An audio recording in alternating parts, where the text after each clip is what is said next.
Mi hija me dijo, ellos tienen más derecho que tú, mientras los primos de mi esposo repartían mis muebles como si yo ya estuviera muerta. Y en ese momento supe que había perdido algo más valioso que una casa. Había perdido a la única persona por la que lo había sacrificado todo. Hoy te voy a contar algo que nunca pensé que contaría. Y si tú, por un segundo, sientes que esto te suena familiar, solo te pido que dejes un like y te suscribas. Me va a ayudar a continuar desahogándome.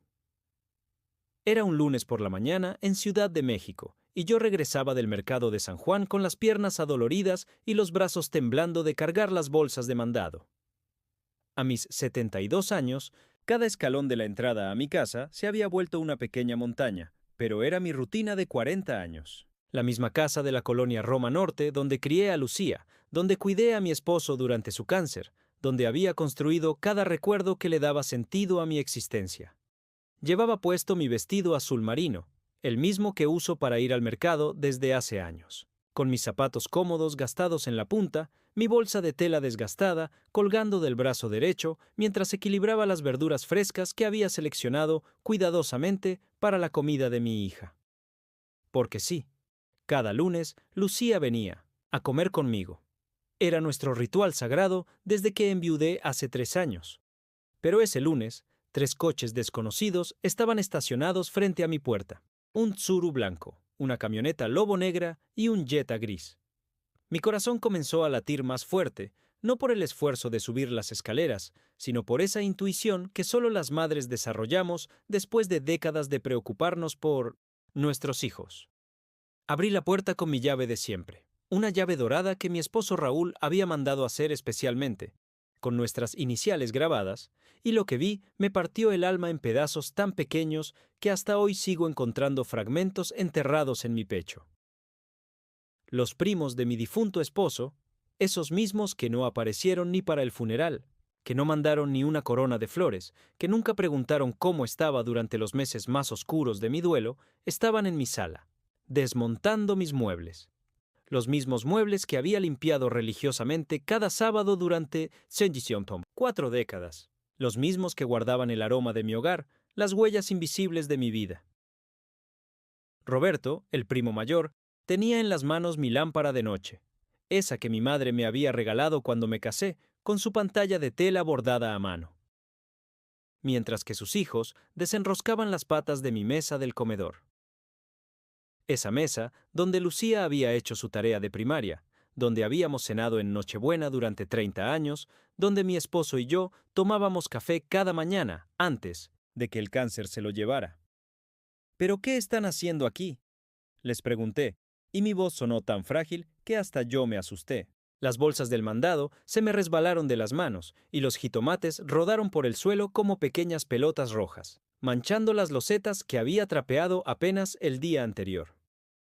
Roberto me miró con una sonrisa que pretendía ser amable, pero que me supo a veneno. Tranquila, doña Amalia. Lucía nos dio permiso.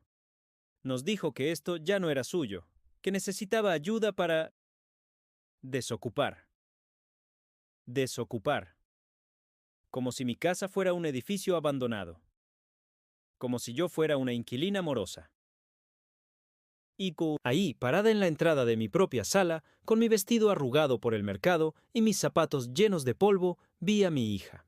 Mi única hija, la niña que había cargado en brazos durante sus noches de fiebre, la estudiante por la que trabajé doble turno, limpiando oficinas para pagar su carrera de medicina, la mujer exitosa que ahora tenía su propia clínica en la Condesa. Lucía estaba ahí, vestida con su traje sastre color crema, el mismo que le había ayudado a escoger para su graduación, con los brazos cruzados sobre el pecho y una expresión en el rostro que jamás había visto antes.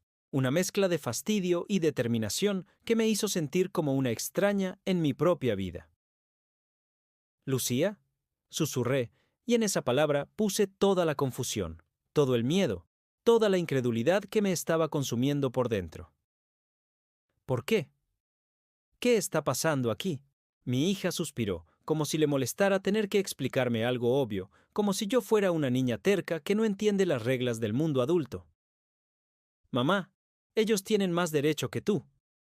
Esta casa le pertenecía a papá y su familia. La necesita más que tú ahora. Ya no puedes mantenerla sola, es demasiado grande, demasiado costosa. Es mejor así. Ellos tienen más derecho que tú. Esas palabras se clavaron en mi pecho como dagas heladas. No me desmayé, aunque hubiera sido más piadoso. Me quedé ahí parada, viendo cómo los muebles de mi vida, la mecedora donde había amamantado a Lucía, la vitrina donde guardaba las fotos familiares, el sillón favorito de Raúl donde veía las noticias cada noche, eran marcados con cinta, adhesiva como mercancía en una bodega de remates. En ese momento, mientras veía a mi hija dirigir el saqueo de mi hogar con la frialdad de una ejecutiva cerrando una empresa en bancarrota, supe que había perdido algo mucho más valioso que una casa y unos muebles. Había perdido la ilusión de que el amor incondicional de una madre siempre es correspondido, que los sacrificios de una vida entera significan algo para la persona que más amas en el mundo. El olor familiar de mi hogar, esa mezcla de cera para muebles, café de olla y las flores del jardín que entraba por las ventanas, se fue desvaneciendo entre el ruido de los destornilladores y las órdenes que Lucía les daba a los primos de su padre, como si fuera la dueña absoluta de mi existencia. Mientras veía cómo arrancaban de la pared el reloj de péndulo que Raúl me había regalado en nuestro 10º aniversario, mi mente comenzó a reproducir, como una película en cámara lenta, todos los momentos en los que había dado pedazos de mi vida por esa hija que ahora me despojaba de mi hogar con la facilidad con la que se tira la basura. ¿Cuándo había comenzado todo? ¿En qué momento Lucía había dejado de verme como su madre para convertirme en un obstáculo que había que remover? Recordé aquella mañana de 1995, cuando Lucía tenía 17 años y llegó llorando a mi cuarto porque no había sido aceptada en medicina en la UNAM. Yo estaba planchando uniformes de enfermera, trabajaba de noche en el Hospital General para completar el gasto, y mis manos olían eternamente a almidón y desinfectante. Lucía se tiró en mi cama, hundió la cara en la almohada y sollozó. Mamá, se acabó todo. Sin medicina, no soy nadie. Mis amigas ya entraron, y yo me voy a quedar aquí, siendo una fracasada como... No terminó la frase, pero ambas sabíamos que iba a decir como tú. Yo no tenía ni la primaria terminada. Había dejado la escuela a los 12 años para trabajar en casa de los Ruiz, en Las Lomas, cuidando a sus hijos mientras sus padres viajaban por el mundo.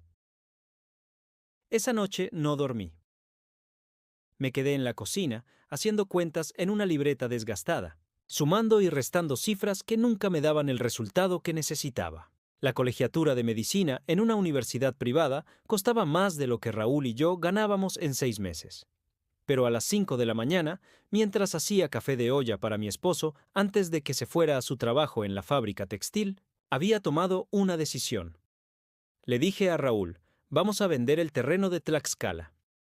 Ese terreno era nuestra única herencia, el único patrimonio que mis suegros nos habían dejado. Un pedacito de tierra donde habíamos pensado construir una casita para cuando fuéramos viejos, para tener gallinas y un huertito, para pasar nuestros últimos años en paz. ¿Estás segura, Amalia? Me preguntó mi esposo, con esa voz, cansada que tenía en las mañanas, después de trabajar 16 horas diarias. Es por Lucía. Ella va a ser doctora. Va a tener una vida mejor que la nuestra. Vendimos el terreno en 80,000 pesos. Todo se fue en colegiaturas, libros, uniformes, gastos de la carrera. Durante 6 años trabajé triple turno. Por las mañanas limpiaba casas en Polanco. Por las tardes cuidaba a los hijos de la señora Patricia, una doctora que vivía en Minnemucetintos, la del Valle, y por las noches planchaba ropa ajena en mi cocina hasta que me dolían los dedos. Mis manos, que antes eran suaves y cuidadas, se volvieron ásperas como lijas. Mis uñas, siempre cortitas y manchadas de cloro. Mi espalda comenzó a dolerme tanto que algunas noches no podía voltearme en la cama sin gemir. Pero cada vez que Lucía llegaba a casa con buenas calificaciones, cada vez que me platicaba sobre sus clases, cada vez que la veía acercarse a su sueño, yo sentía que todo valía la pena. Durante esos años nunca me compré ropa nueva. Usaba las mismas 3 blusas, los mismos 2 pantalones, los mismos zapatos que se iban desgastando lentamente hasta que parecían pantuflas. Lucía, en cambio, siempre tenía lo que necesitaba: la bata más nueva, el estetoscopio más moderno, los libros más actualizados. ¿Y sabes qué es lo más doloroso? Que durante su graduación, cuando le entregaron su título de médica cirujana en el Palacio de Medicina, Lucía subió al estrado, tomó el micrófono y agradeció. Pero no me agradeció a mí. Agradeció a sus profesores, a sus compañeros de estudio, a la universidad. A mí me mencionó de pasada en una frase fría. Y por supuesto a mi familia, que me apoyó. Mi familia. Como si yo fuera solo un elemento más en su lista de agradecimientos. Pero eso no fue lo peor. Lo peor vino después. Cuando Lucía terminó su especialización en ginecología, vino a casa una tarde de domingo, vestida con un traje que costaba más de lo que yo ganaba en 3 meses, y me dijo: «Mamá, Jorge y yo queremos poner nuestra propia clínica. Hemos encontrado el lugar perfecto en La Condesa, pero necesitamos un préstamo para el enganche». Jorge era su esposo, un dermatólogo hijo de una familia acomodada de 1900 satélite.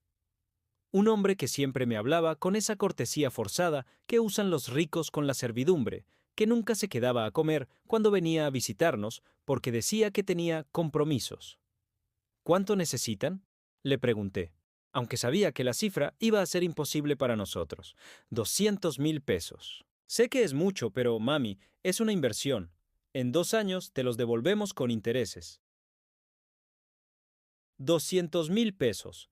Raúl y yo tendríamos que trabajar 4 años sin gastar ni un peso en nosotros mismos para juntar esa cantidad.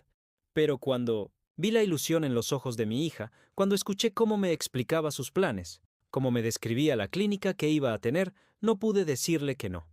Hipotecamos la casa. Sí, hipotecamos la casa donde estaba parada ahora, viendo cómo extraños se llevaban mis muebles. Firmamos papeles que ni siquiera entendía completamente, pero que me convertían en deudora de un banco por los siguientes 20 años. Durante Nenochitichón, los 2 primeros años, Lucía venía religiosamente cada domingo a comer cochinita, pibil o mole. Me platicaba cómo iba la clínica, cómo crecía su clientela. Decía cosas como: «Cuando pague el préstamo, te voy a dar las mejores vacaciones de tu vida, mami». O: «Este sacrificio va a valer la pena, ya verás». Pero cuando llegó el momento de devolverme el dinero, las excusas comenzaron. Los equipos médicos costaron más de lo esperado. Tuvimos que contratar más personal. El gobierno cambió los impuestos y nos están cobrando más. Jorge invirtió en otra clínica en Guadalajara y el dinero está comprometido ahí. Una excusa tras otra. Y yo, como la tonta que siempre he sido, las aceptaba todas. Porque era mi hija, porque confiaba en ella, porque pensaba que eventualmente, cuando las cosas mejoraran, me devolvería lo que era mío. Mientras tanto, Raúl y yo seguíamos pagando la hipoteca de la casa, seguíamos viviendo con lo mínimo, seguíamos posponiendo todo lo que queríamos para nosotros. Cuando Raúl se enfermó de cáncer, hace 4 años, ni siquiera teníamos seguro médico privado. Tuvimos que hacer toda su quimioterapia en el Seguro Social, esperando horas en esas sillas incómodas, viendo cómo mi esposo se desvanecía un poco más cada día. ¿Y sabes qué hizo Lucía durante la enfermedad de su padre? Venía los domingos, se quedaba 1 hora, preguntaba: «¿Cómo está papá?», con esa voz profesional que usaba con sus pacientes, y se iba corriendo porque tenía una cena importante o una junta médica. Nunca se ofreció a tratarlo en su clínica privada. Nunca dijo: «Papá, yo me hago cargo de todos los gastos médicos». Nunca movió un dedo para conseguirle mejores doctores o mejores tratamientos. Y ahora, mientras Roberto y sus hijos desarmaban mi sala como buitres hambrientos, yo recordaba todo eso. Recordaba cada sacrificio, cada peso ahorrado, cada noche sin dormir trabajando para darle a mi hija la vida que yo nunca tuve. Y me preguntaba: ¿en qué momento me convertí en su enemiga? La pregunta quedó flotando en el aire de mi sala violada, mientras los primos continuaban desmontando mi vida como si fuera una obra de teatro que había llegado a su final. Pero la respuesta comenzó a llegar en fragmentos, como cuando armas un rompecabezas y de repente las piezas empiezan a encajar, revelando una imagen que siempre estuvo ahí, pero que te negabas a ver. Las microagresiones habían comenzado años atrás, tan sutiles que yo las había confundido con cansancio, estrés del trabajo o simplemente la vida adulta de una hija exitosa que ya no tenía tiempo para su madre. Recordé mi cumpleaños número 70. Había esperado toda la semana esa llamada, ese feliz cumpleaños, mami, que había recibido durante 69 años consecutivos.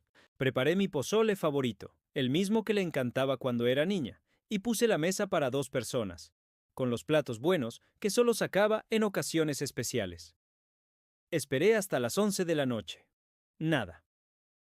Al día siguiente, cuando finalmente me llamó, su voz sonaba distraída, como si estuviera revisando documentos mientras hablaba. Ay, mami, perdón, se me pasó completamente tu cumpleaños. Es que ayer tuvimos la inauguración de la nueva sucursal, y Jorge invitó a puros inversionistas importantes. Ya sabes cómo son estas cosas. Ya sabes cómo son estas cosas. Como si yo supiera algo sobre inauguraciones, inversionistas o la vida de lujo que ella llevaba con el dinero que me había costado mi patrimonio. No te preocupes, hija, le dije como siempre. Lo importante es que estés bien. Pero esa noche lloré abrazada a la almohada de Raúl, respirando el aroma de su loción que aún conservaba después de un año de haberse ido. Luego vinieron las excusas para no visitarme. Antes venía cada domingo sin falta. Después comenzó a llegar cada 15 días. Luego una vez al mes. Y en los últimos 6 meses prácticamente había desaparecido de mi vida, apareciendo solo cuando necesitaba algo. Como aquella tarde de diciembre, cuando llegó a mi casa con una sonrisa forzada y un ramo de flores del súper, esas margaritas baratas que se compran en el último minuto. Mami, vengo a pedirte un favorcito, me dijo, sentándose en el sillón donde su papá veía las noticias, pero sin quitarse los tacones, como si no pensara quedarse mucho tiempo. Un favorcito. Así le decía ahora a pedirme dinero. Jorge y yo queremos cambiar el coche. El BMW ya tiene 3 años y se está viendo muy viejo. Encontramos una Explorer nueva, pero necesitamos completar para el enganche. 150,000 pesos. Para el enganche de una camioneta de lujo, mientras yo seguía usando el mismo Metrobús para ir al centro, mientras compraba la carne más barata del mercado, mientras usaba la misma ropa desde hacía 5 años. Hija, yo no tengo esa cantidad, le dije con la voz temblorosa. La pensión de tu papá apenas me alcanza para los gastos de la casa. Su expresión cambió inmediatamente. Se puso fría, distante, como si le hubiera dicho algo ofensivo. Ay, mami, siempre eres igual, siempre con dramas económicos.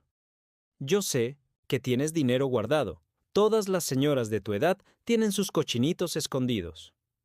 Cochinitos escondidos. Como si yo fuera una anciana avara que guardaba billetes debajo del colchón. Lucía, en serio no tengo. Si tuviera, ya sabes que te lo daría. Se levantó del sillón con un movimiento brusco, molesta. Está bien, mamá. No te preocupes. Ya encontraremos otra forma. Siempre lo hacemos.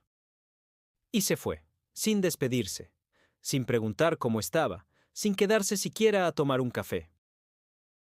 Pero lo que me partió el corazón no fueron sus palabras, sino la forma en que me miró antes de salir, como si yo fuera un mueble viejo que ya no servía, como si fuera una carga, un obstáculo entre ella y lo que quería. Esa misma mirada que me estaba dando ahora, mientras dirigía a los primos como si fuera la directora de una mudanza. La gota que derramó el vaso llegó 3 meses después. Me enfermé con una gripe terrible que se complicó y se volvió neumonía.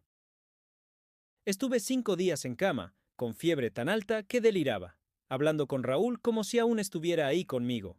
La señora Carmen, mi vecina de toda la vida, fue quien me llevó al doctor y se quedó cuidándome porque no podía ni pararme para ir al baño.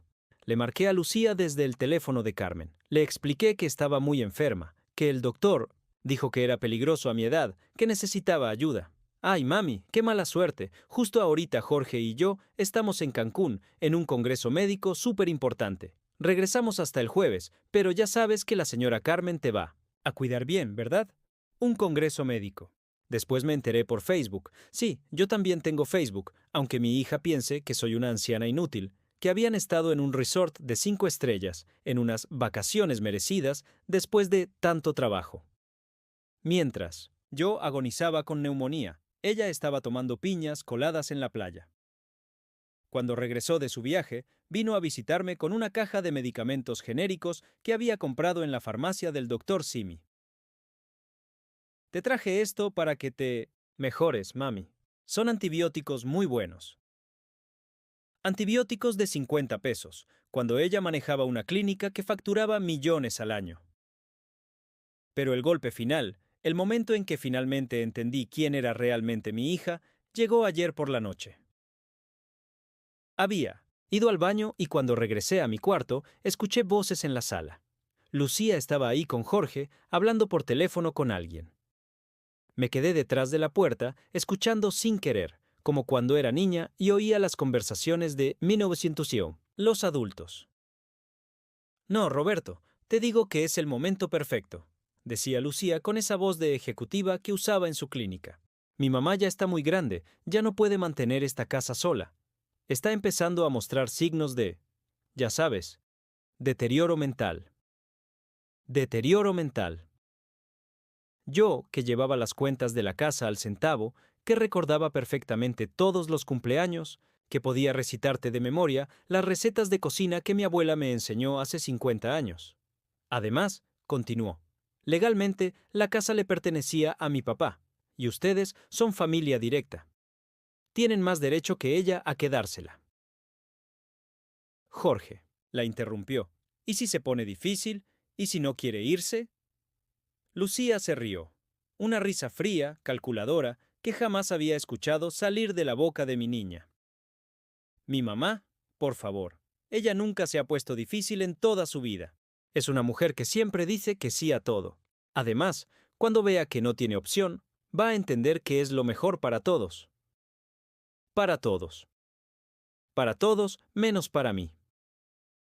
El plan es simple. Siguió explicando. Mañana vengo temprano con ustedes. Le decimos que ya decidimos que es hora, de que se vaya a un lugar más apropiado para su edad, y comenzamos a sacar las cosas. Entre más rápido, mejor. Sin darle tiempo a pensar, sin darle tiempo a poner problemas. Me quedé ahí, detrás de la puerta de mi propio cuarto, escuchando cómo mi única hija planificaba mi expulsión de la casa que había sido mi hogar durante 40 años, sintiendo cómo algo se quebraba dentro de mi pecho, algo que hizo un ruido seco como cuando se rompe una rama muy vieja. Esa noche no pude dormir. Me senté en la cocina, con una taza de dulce té de manzanilla que se fue enfriando en mis manos, mirando las fotos que tenía pegadas en el refrigerador. Fotos de Lucía en cada etapa de su vida. Su primer día de escuela, su graduación de la preparatoria, su boda, su graduación de medicina. En 1980, cada una de esas fotos, yo estaba ahí. A veces aparecía completa, a veces solo se veía mi mano en su hombro o mi brazo rodeándola, pero siempre estaba ahí, siempre había estado ahí. Y ahora, mientras veía cómo los primos de Raúl empacaban mis recuerdos como si fueran objetos, de una venta de garage, entendía finalmente la verdad que me había negado a ver durante años. Para mi hija, yo ya estaba muerta, solo que aún respiraba, y eso la incomodaba. Algo cambió en mi rostro. No sé qué fue exactamente, pero Roberto se detuvo a medio camino mientras cargaba mi espejo del tocador, ese espejo donde me había peinado cada mañana durante 30 años, donde había visto envejecer mi cara línea por línea. Y me miró con una expresión de sorpresa. Porque por primera vez en 72 años de vida, Amalia Hernández no estaba diciendo, sí, está bien, no se preocupen, hagan lo que crean mejor. Alto, dije con una voz que ni yo misma reconocí. Era firme, seca, cortante como un cristal roto. Dejen todo donde está. Ahora. Roberto parpadeó confundido, como si hubiera escuchado mal. Pero doña Amalia, Lucía nos dijo que... Me importa un carajo lo que les haya dicho Lucía. Las palabras salieron de mi boca antes de que pudiera detenerlas. Y el silencio que siguió fue tan denso que se podría haber cortado con un cuchillo. Esta es mi casa. Estos son mis muebles. Y ustedes se van a largar de aquí inmediatamente. Nunca en mi vida había dicho una grosería, ni cuando me dolía, el parto de Lucía, ni cuando Raúl murió entre mis brazos, ni cuando trabajaba 18 horas diarias para pagar las cuentas. Pero ahí estaba, parada en medio de mi sala violada, usando palabras que mi madre me habría lavado la boca con jabón por decir. Y se sintió liberador. Lucía se acercó a mí con esa sonrisa condescendiente que usaba con sus pacientes difíciles, con las manos extendidas como si quisiera calmar a una loca. Mami, por favor, no hagas una escena. Ya hablamos de esto. Es lo mejor para ti. ¿Hablamos? Grité, y mi voz rebotó contra las paredes de mi casa como un eco. ¿Cuándo hablamos, Lucía?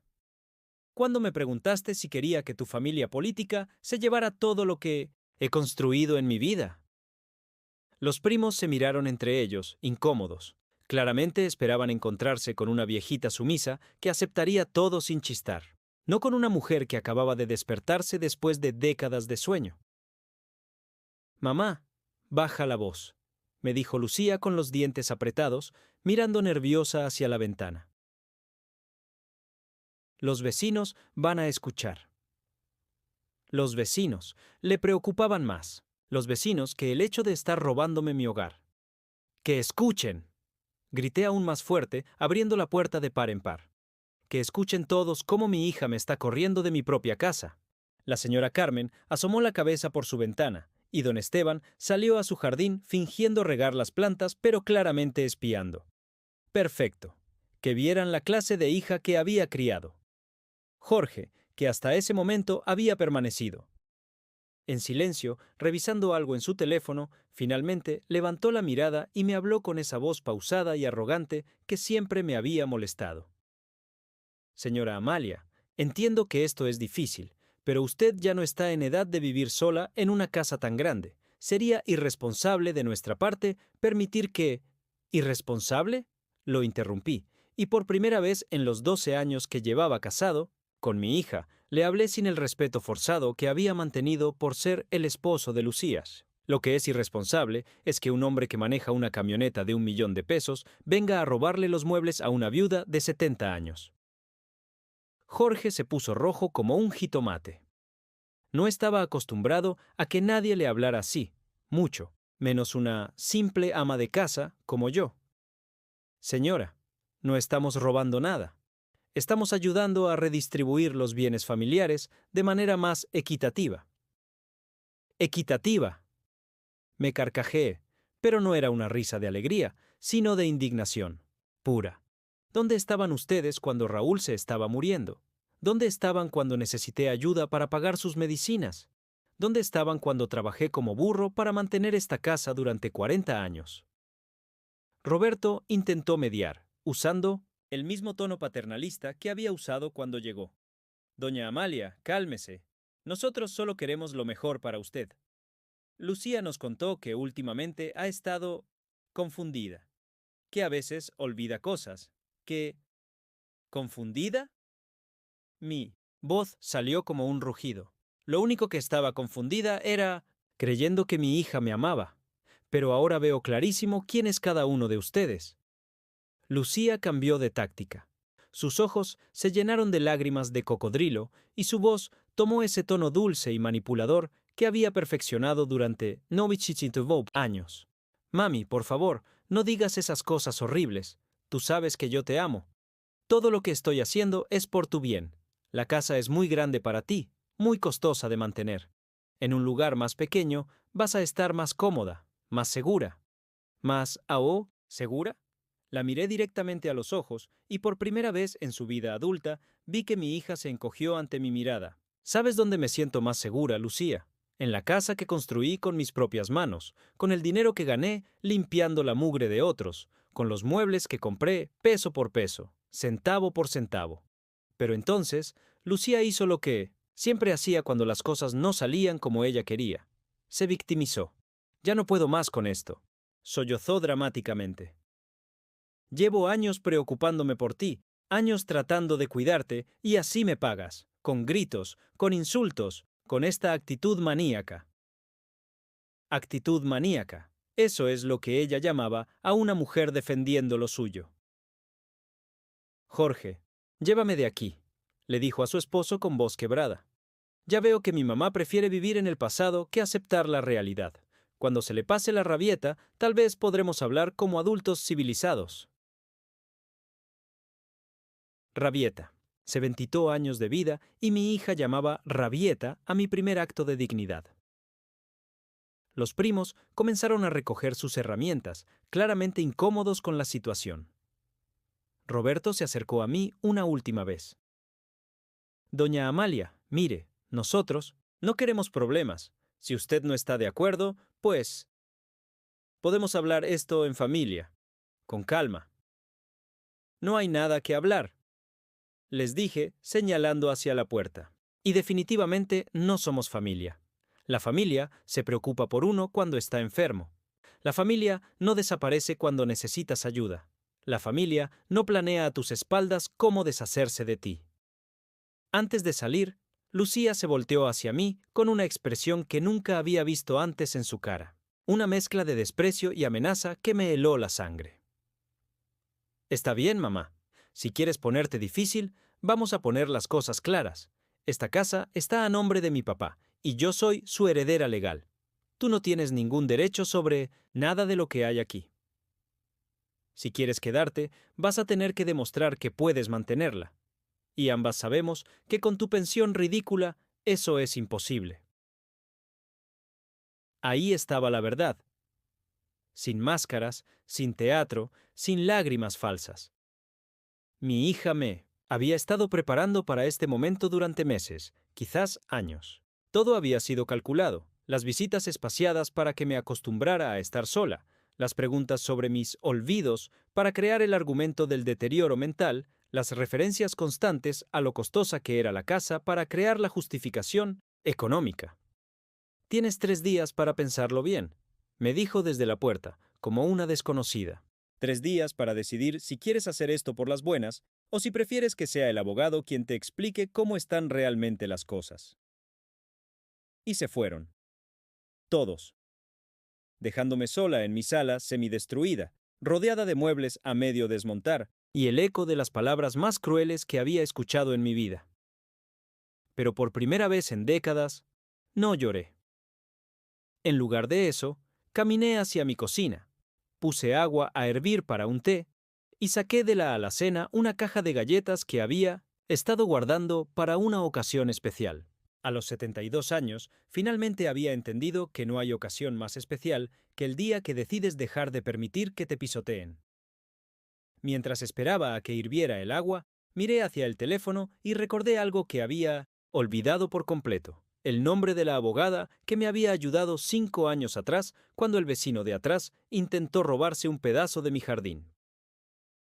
Licenciada Sandra Morales, una mujer de mi edad que había estudiado Derecho de grande, después de criar a sus hijos, y que se especializaba en casos de mujeres mayores abusadas por sus familias. El agua empezó a hervir, y mientras preparaba mi té, sonreí por primera vez en meses. Lucía había cometido un error muy grave. Había asumido que yo era la misma mujer sumisa de siempre, que no tenía recursos, que no tenía opciones, que no tenía agallas para pelear. Pero se había olvidado de una cosa muy importante. La mujer que había trabajado 3 empleos para pagarle sus estudios, que había hipotecado su casa para financiar sus sueños, que había enfrentado sola la muerte de su esposo y había sobrevivido a 72 años de pobreza y sacrificios, no era una víctima indefensa, era una luchadora, y apenas estaba empezando a recordar cómo se hace. A las 8 de la mañana del día siguiente, estaba parada frente al edificio de cristal en la colonia Roma, donde tenía su oficina la licenciada Sandra Morales. Llevaba puesto mi vestido negro de los domingos, el único que me quedaba, medianamente elegante, y en mi bolsa de mano cargaba una carpeta manila llena de papeles que había estado organizando desde las 5 de la madrugada. No había dormido, pero por primera vez en meses no era por angustia, sino por una energía, extraña que me corría por las venas, como si hubiera despertado de un coma de décadas y mi cuerpo estuviera recordando cómo se sentía estar realmente viva. La licenciada Sandra me recibió en una oficina pequeña pero ordenada, con estantes, llenos de códigos legales y un escritorio de madera que me recordó al de mi maestro de tercero de primaria. Era una mujer de unos 60 años, con el cabello gris recogido en un chongo perfecto y unos ojos inteligentes que me miraron sin lástima, sin condescendencia, solo con respeto profesional. Siéntese, señora Hernández. Platíqueme qué está pasando. Le conté todo, desde el préstamo para la clínica de Lucía hasta la escena de ayer en mi sala.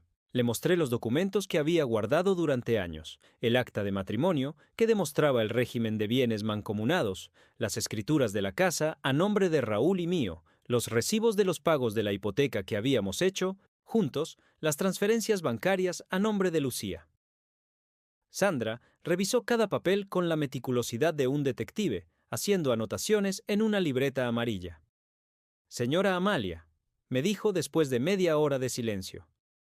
Su hija no tiene ningún derecho legal sobre esta casa. Según la ley mexicana, al estar casada bajo bienes mancomunados, usted heredó automáticamente el 50% de la propiedad al morir su esposo, y el otro 50% también le corresponde como cónyuge supérstite. Las palabras me sonaron como música celestial. Cónyuge supérstite. Heredera legítima. Propietaria legal. Pero doctora, le dije porque así le decían sus clientes.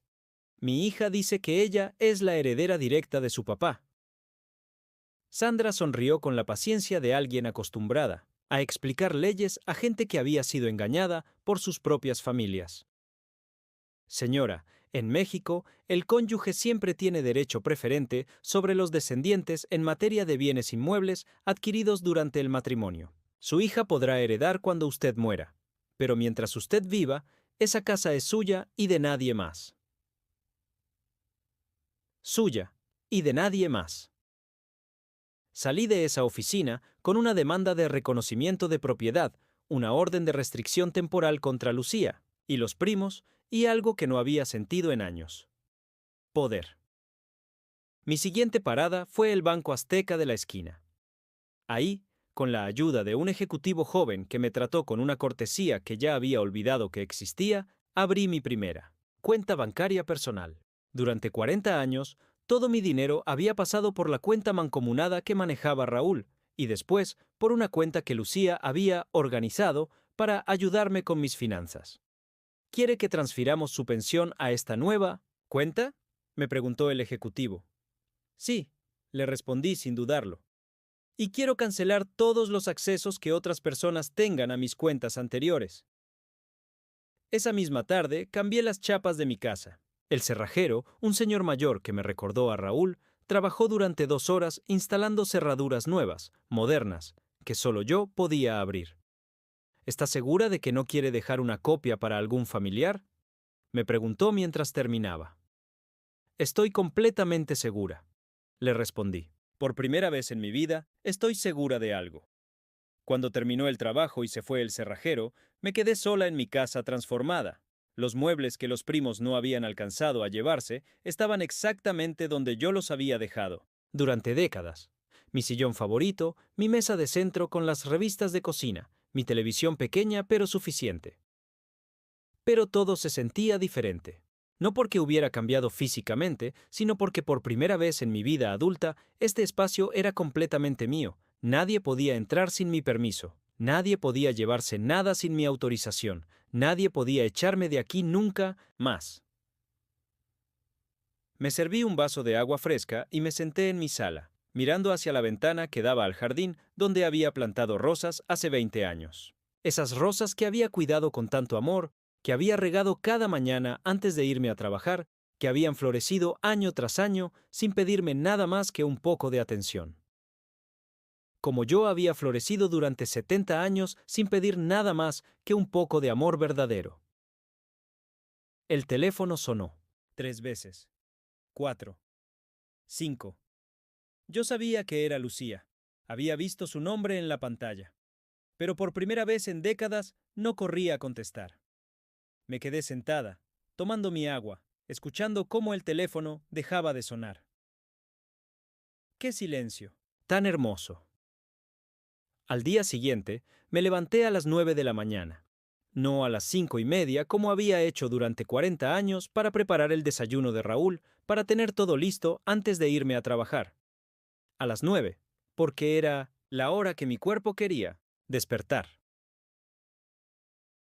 Me preparé un desayuno completo: huevos rancheros con frijoles refritos, jugo de naranja fresco, café de olla con canela. Todo para mí.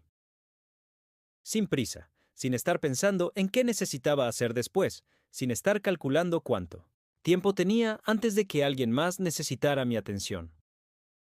Después del desayuno, hice algo que no había hecho en 30 años. Me arreglé para salir sin tener un destino específico. Me puse mi blusa blanca favorita, la que Raúl decía que me hacía ver como una reina. Me pinté los labios con el rouge que solo usaba para las bodas y salí a caminar por mi colonia. ¿Sabes qué descubrí? Que había una panadería nueva, a 3 cuadras de mi casa, con el olor más delicioso saliendo por la puerta, que el señor de la esquina había pintado su casa de color amarillo canario, que había un parque pequeño con bancas nuevas donde las señoras se sentaban a tejer mientras sus nietos jugaban. Durante 40 años había pasado por estas mismas calles corriendo hacia el trabajo, hacia el mercado, hacia la farmacia donde compraba las medicinas de Raúl, hacia la escuela cuando tenía que ir por Lucía. Siempre con prisa, siempre con una misión, siempre pensando en alguien más. Nunca había caminado solo por el placer de caminar. Me senté en una de esas bancas nuevas y observé a la gente pasar. Una joven embarazada caminaba despacio, con la mano en su vientre, sonriendo hacia adentro como si tuviera un secreto hermoso. Un señor mayor paseaba a su perrito, deteniéndose cada pocos metros para que el animal explorara todos los olores del mundo. 2 adolescentes compartían una nieve de coco, riéndose de algo que solo ellos entendían. Vida normal. Vida simple. Vida sin drama, sin manipulación, sin culpa. Esa tarde, cuando regresé a mi casa, encontré 5 mensajes en mi contestadora. Todos de Lucía, con un tono cada vez más desesperado. Mamá, necesitamos hablar. Jorge dice que los abogados están muy caros y que podemos resolver esto en familia. Mami, por favor contéstame. La señora Carmen me dijo que te vio salir muy arreglada. ¿Estás bien? Me preocupa que estés tomando decisiones impulsivas. Amalia, ya basta de berrinches. Soy tu hija y tengo derecho a saber qué está pasando. Contigo. Marcos dice que cambiaste las chapas. ¿Es en serio? Marcos era el cerrajero del barrio, que aparentemente no podía guardar un secreto ni aunque le pagaran. Mamá, fui a tu casa y no pude entrar. ¿En qué estás pensando? No puedes cortarme así.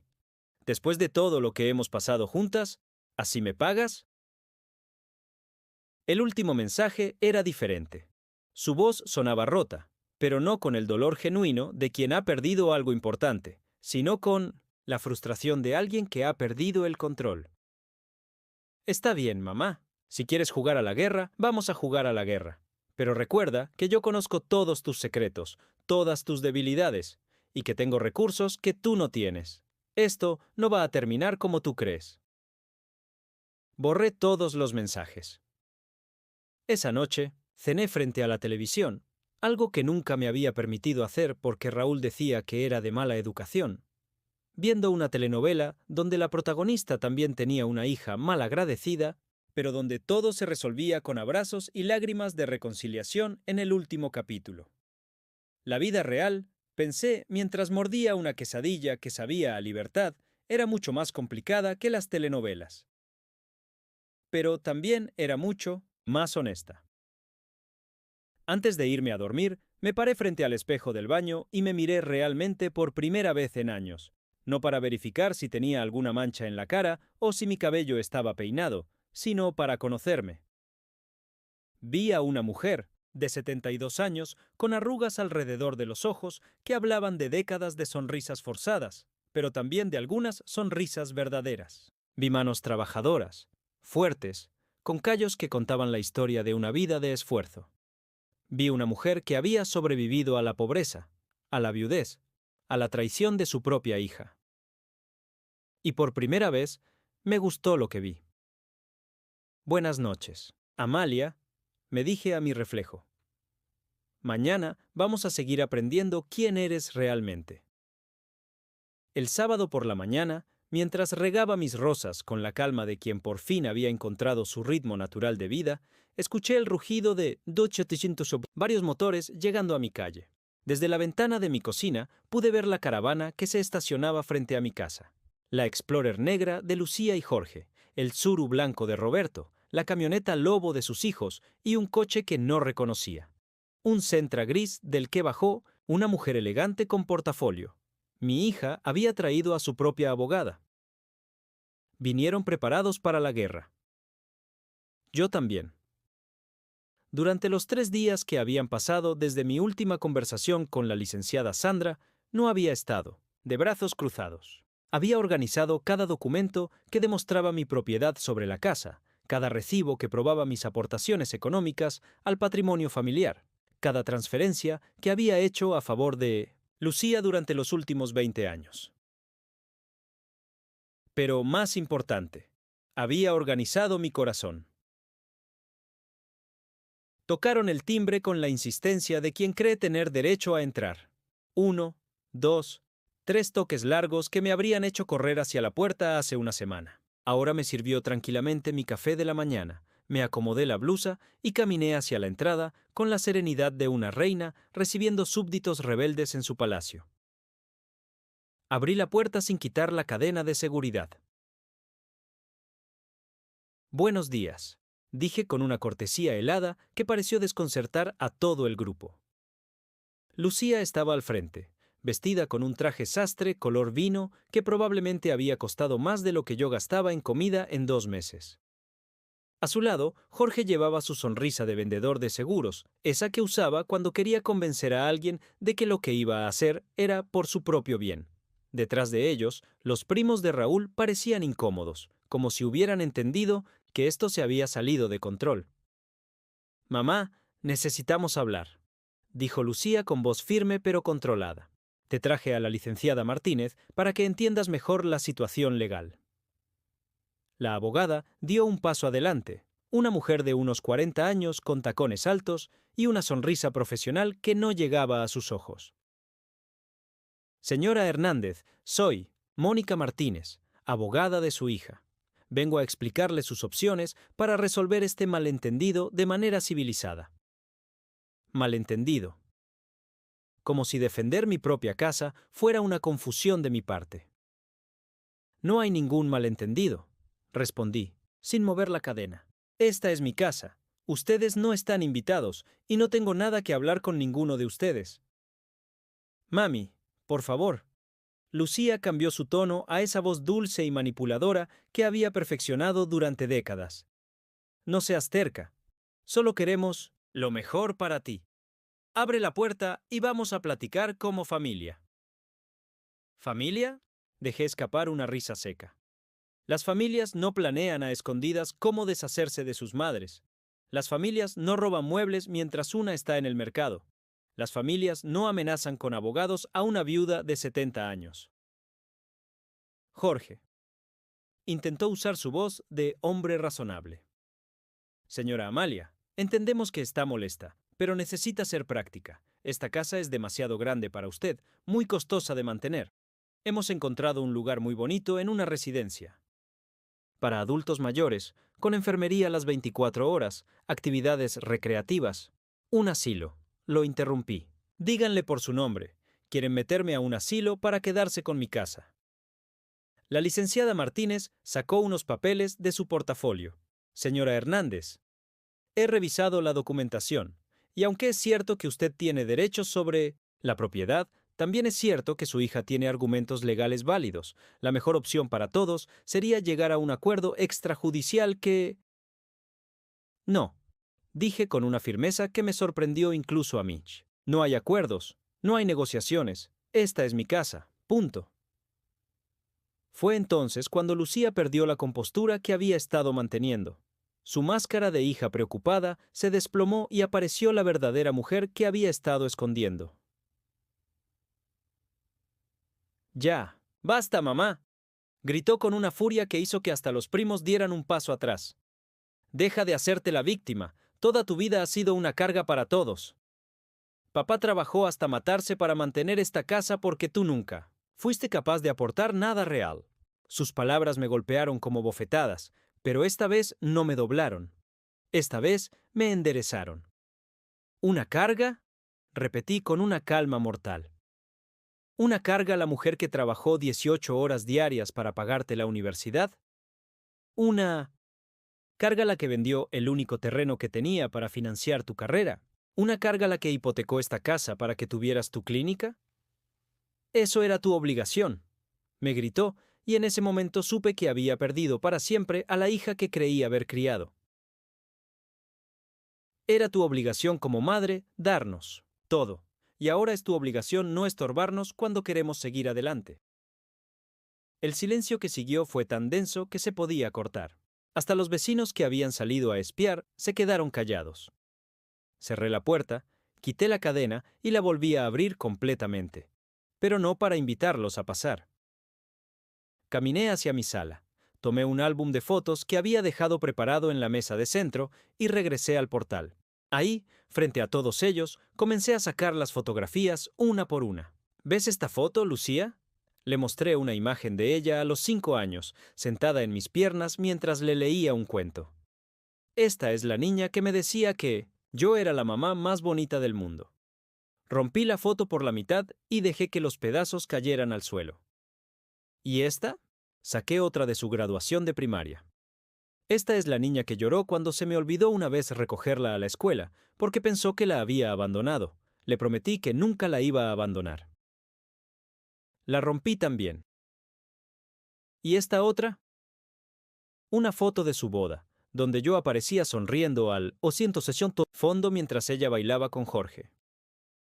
Esta es la hija que me pidió que no la avergonzara frente a sus amigos ricos, que no hablara de mi trabajo limpiando casas, que me mantuviera discreta en su gran día. Pedazo a pedazo, destruí 30 años de fotografías mientras todos me miraban hipnotizados por el horror. «Mamá, ¿qué estás haciendo?», susurró Lucía, y por primera vez en meses escuché miedo real en su voz. «Estoy liberando espacio», le respondí con una serenidad que ni yo sabía que tenía. «Estoy tirando a la basura las ilusiones que ya no necesito cargar». Cuando terminé con el álbum completo, miré directamente a los ojos de mi hija. Esta casa no se vende, no me mudo a ningún asilo, no acepto ningún acuerdo, y ustedes no vuelven a poner un pie en mi propiedad. «No puedes hacer esto», gritó Jorge. «Tienes obligaciones familiares». Mis únicas obligaciones familiares terminaron cuando mi hija decidió tratarme como un estorbo. Les respondí. A partir de hoy, Lucía Hernández ya no es mi hija. Y ustedes, miré a los primos, ya no son mi familia política. Son extraños. Y los extraños no tienen derecho a opinar sobre mi vida. La licenciada Martínez intentó una última jugada. «Señora Hernández, si no acepta nuestros términos, nos veremos obligados a iniciar un proceso legal para demostrar que usted no está en condiciones mentales de tomar decisiones sobre la propiedad». Sonreí, una sonrisa genuina, liberadora. «Licenciada, mi abogada ya presentó una demanda preventiva por eso mismo, y tengo grabaciones de mi hija confesando que todo esto fue planeado. ¿Quiere escucharlas?». Saqué mi teléfono y puse en altavoz la grabación que había hecho la noche que los escuché planear mi expulsión. La voz de Lucía sonó clara y fría. Mi mamá nunca se ha puesto difícil en toda su vida. Entre más rápido, mejor. Sin darle tiempo a pensar. El color se le fue de la cara a la licenciada Martínez. Jorge comenzó a balbucear algo sobre malentendidos. Los primos intercambiaron miradas nerviosas. Pero Lucía me miró con un odio puro, cristalino. «Te vas a arrepentir de esto, mamá. Cuando estés sola, enferma, sin nadie que te cuide, te vas a acordar de este día». «Ya estoy sola, Lucía», le respondí con una tristeza infinita, pero también con una paz profunda. «He estado sola desde que decidiste que era más fácil usarme que amarme. La diferencia es que ahora finalmente lo acepto». Cerré la puerta con suavidad, sin dar un portazo, sin drama, con la tranquilidad de quien finalmente había puesto límites que debería haber puesto décadas atrás. Desde la ventana los vi alejarse, discutiendo entre ellos, gesticulando con desesperación, pero sus voces ya no me dolían. Por primera vez en 72 años, el silencio de mi casa no era soledad. Era libertad. 2 semanas después del confronto, desperté una mañana sin la pesadilla recurrente que había tenido durante meses. Esa donde Lucía aparecía en mi cuarto diciéndome: «Ya no te necesitamos, mamá. Ya no sirves para nada». Por primera vez en años, había dormido 8 horas completas sin despertarme en pánico, sin revisar el reloj preocupándome por algo que tenía que hacer para alguien más. Me levanté cuando mi cuerpo quiso levantarse, no cuando las obligaciones me lo exigían. Esa mañana, mientras preparaba café de olla con la tranquilidad de quien no tiene prisa por llegar a ningún lado, sonó el timbre. Mi corazón ya no se sobresaltaba cuando alguien tocaba a la puerta. Ya no corría pensando: ¿qué querrá ahora? ¿Qué habré hecho mal? ¿Qué más necesitan de mí? Era la señora Carmen, mi vecina de 40 años, con un plato cubierto, con una servilleta de tela. «Buenos días, Amalia. Te traje tamales de dulce que hice anoche. Pensé que te gustaría probar unos». Carmen tenía mi edad, pero, a diferencia de mí, había enviudado 10 años atrás y había aprendido a vivir para ella misma mucho antes. Sus hijos vivían en Estados Unidos y la visitaban cada 6 meses. Pero ella había construido una vida propia, llena de amigas, actividades, pequeños placeres cotidianos. «Pásale, Carmen». Justo estaba haciendo café. Nos sentamos en mi cocina. Esa cocina donde durante décadas había preparado comidas para otros, donde había planeado menús pensando en los gustos de Raúl y Lucía, donde había contado centavos para estirar el dinero hasta fin de mes. «¿Sabes qué?», me dijo Carmen mientras mordía su tamal. «Te ves diferente, Amalia. Te ves descansada». Descansada. ¡Qué palabra tan hermosa! «Me siento diferente», le confesé. Es raro, pero después de todo lo que pasó con Lucía, me siento libre. Carmen asintió con la sabiduría de quien había pasado por divorcios, pérdidas, desencantos familiares. A veces, la peor prisión es la que construimos nosotras mismas, tratando de ser la madre perfecta, la esposa perfecta, la mujer que nunca dice no. ¿Sabes cuándo empezó mi nueva vida? Negué con la cabeza. El día que mi hijo mayor me gritó porque no quise venderle mi casa para financiar su negocio de tacos, me dijo exactamente lo mismo que tú, Lucía, que era una egoísta, que después de todo lo que había hecho por mí, así le pagaba. ¿Y qué hiciste? Le dije que se fuera. Y no me habló durante 2 años. Fueron los 2 años más tranquilos de mi vida adulta. Carmen se quedó toda la mañana. Platicamos de cosas que no habíamos tenido tiempo de platicar en 4 décadas de ser vecinas, de nuestros sueños de juventud, de los libros que nos gustaba leer, de los lugares que siempre habíamos querido conocer, pero que habíamos pospuesto para cuando tuviéramos tiempo. ¿Sabías que siempre quise aprender a manejar?, me confesó Carmen.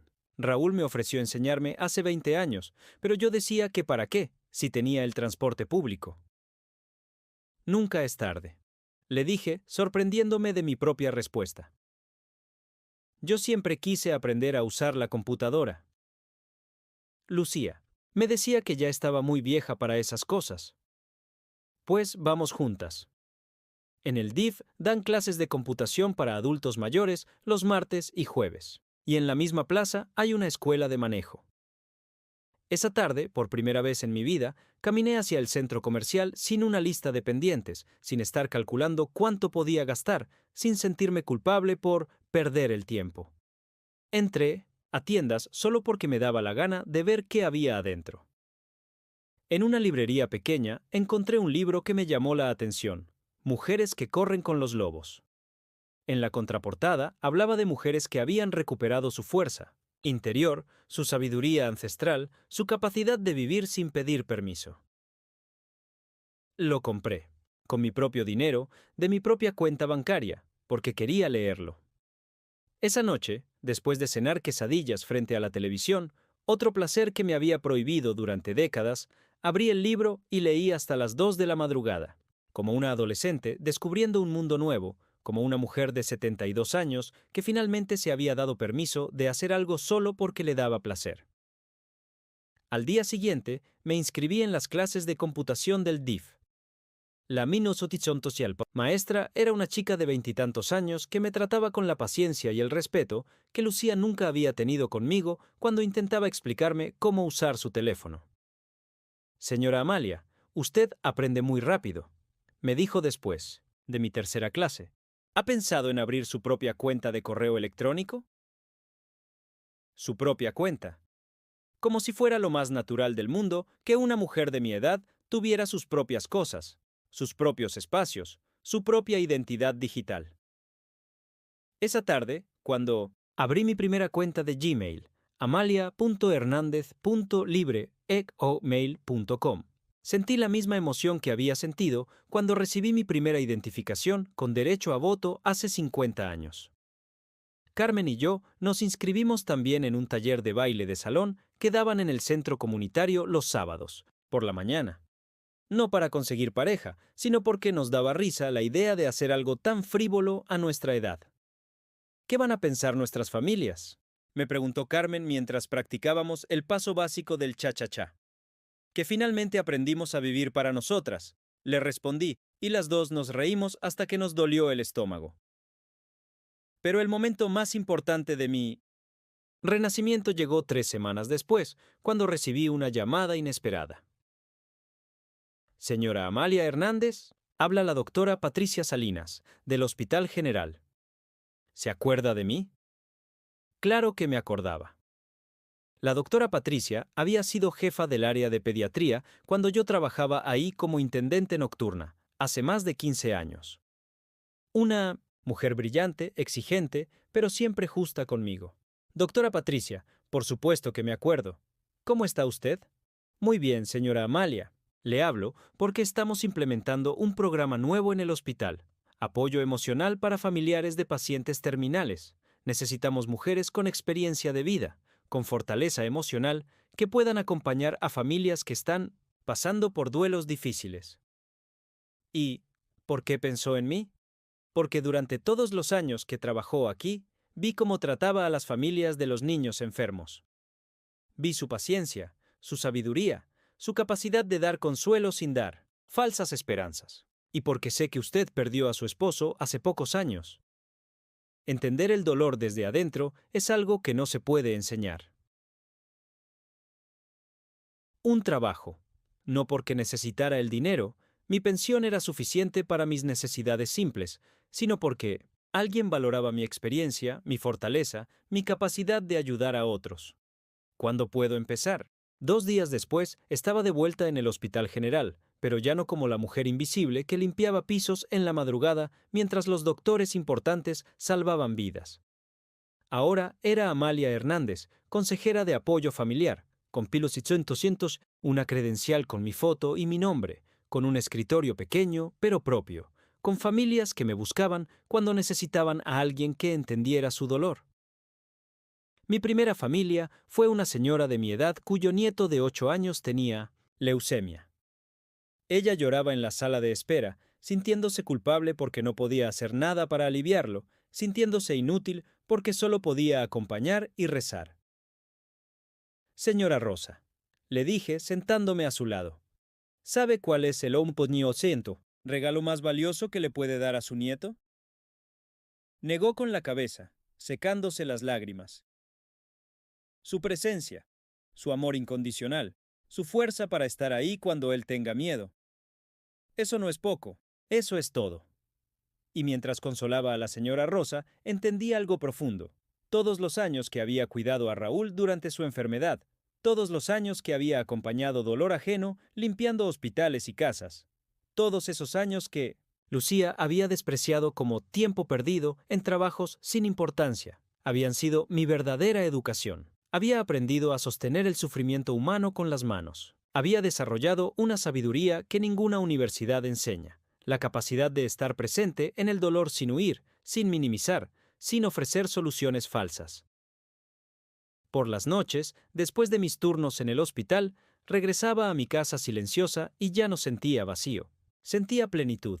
Preparaba mi cena pensando en mi propio gusto, leía mis libros, veía mis programas favoritos, me acostaba cuando tenía sueño. Una vida simple, pero mía.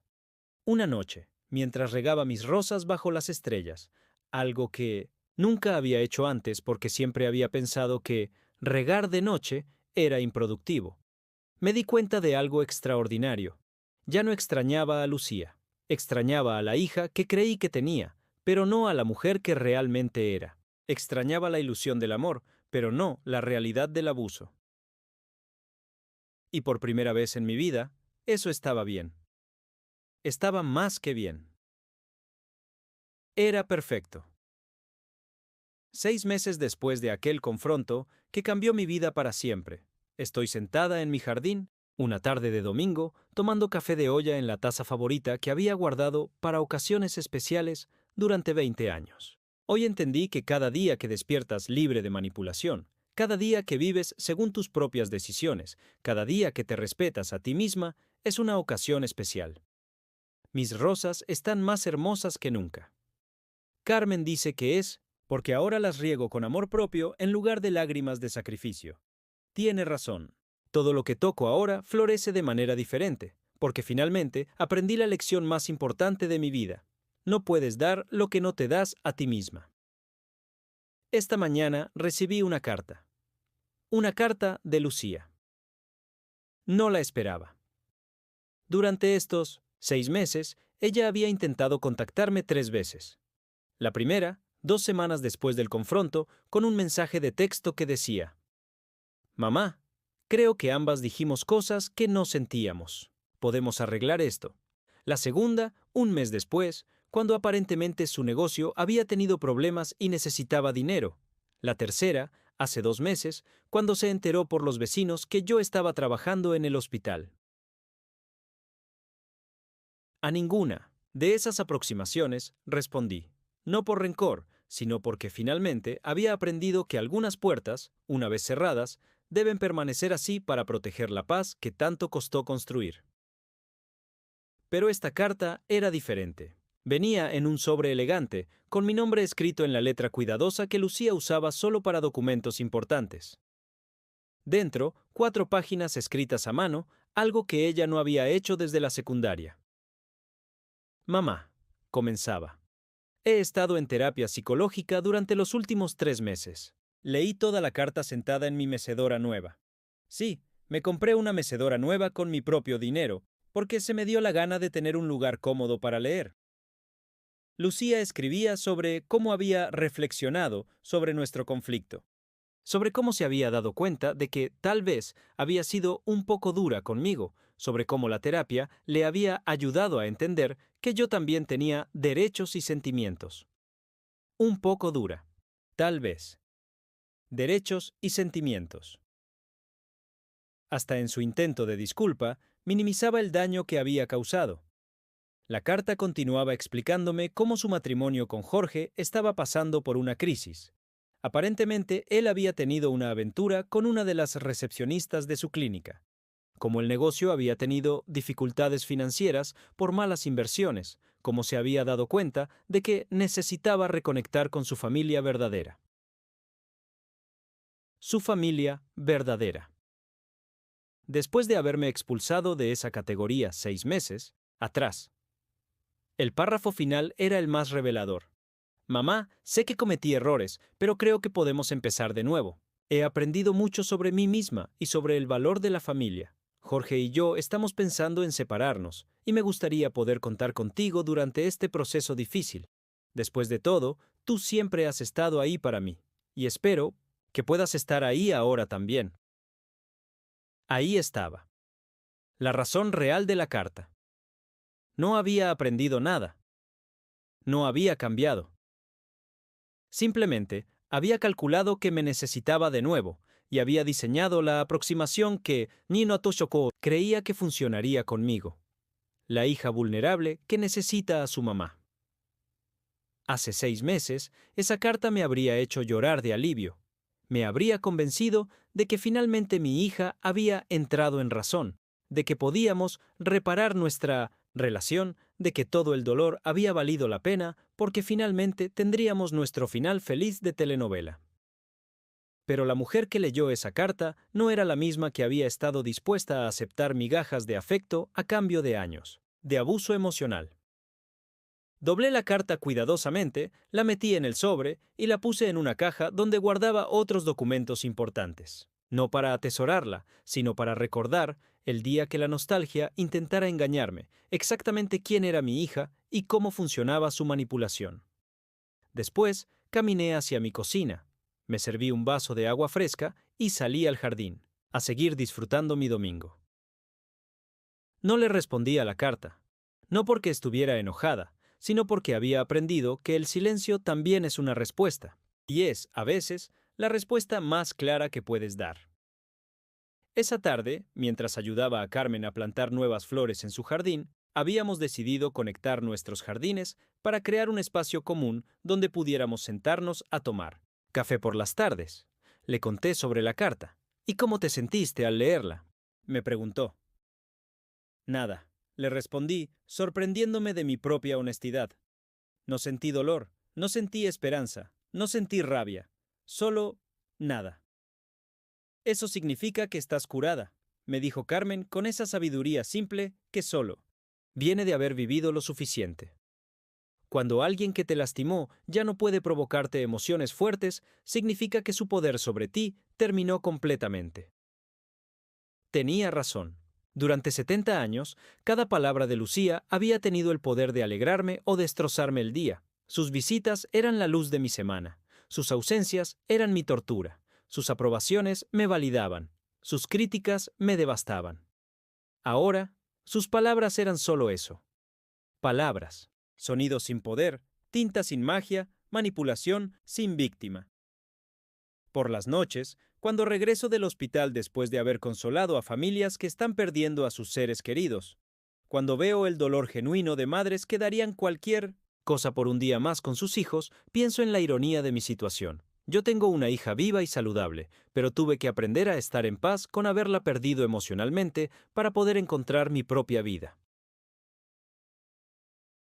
No todas las pérdidas son muerte. A veces perdemos a las personas cuando descubrimos quiénes son realmente. Y a veces esa pérdida es el regalo más grande que podemos recibir. La semana pasada, una de las familias que acompaño en el hospital, los abuelos de un niño con cáncer, me invitaron a la fiesta de cumpleaños de su nieto.